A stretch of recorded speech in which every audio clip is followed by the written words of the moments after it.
Well, the option is to get an agreement. I mean, this is very clear.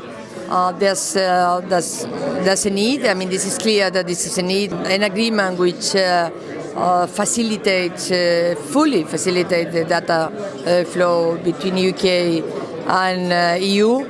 I think the agreement must be entered into the transitional agreements stage, so not to wait till later, because in the end, digital issues impact everything today, from all sectors of the economy to daily life.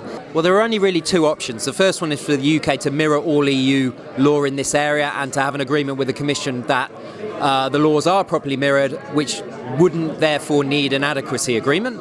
Or the other option, which is probably the more likely one, is that the UK leaves effectively the jurisdiction of the ECJ and diverges slightly on some of these rules, in which case there'd need to be an adequacy agreement negotiated between the Commission and the UK to ensure that the UK data protection is adequate, but also from the UK to certify the EU as their data protection to be adequate. Well, for us, the key objective, and where we also feel that the UK government is accepting that objective, is around adequacy.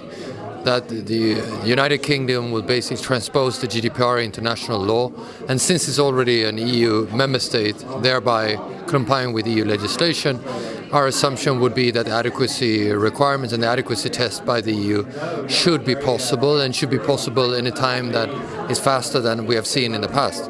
I think it's firstly important to recognise that data flows are very much the lifeblood of international businesses like BT, but also many others across the EU. I think if we're to ensure that these services can continue to be delivered as the UK leaves the EU, it's vital that we have an agreement soon between the UK and the EU to ensure continued free data flows. I think if we fail to secure a decent agreement in time, businesses like ours will have to take steps to ensure that those data flows can continue to proceed as they were before.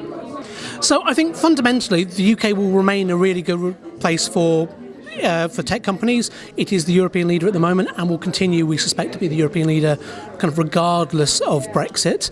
But it will present challenges, particularly for smaller companies who don't necessarily have the money and legal kind of support to do things like binding contractual clauses and other potential solutions to the free flow of data.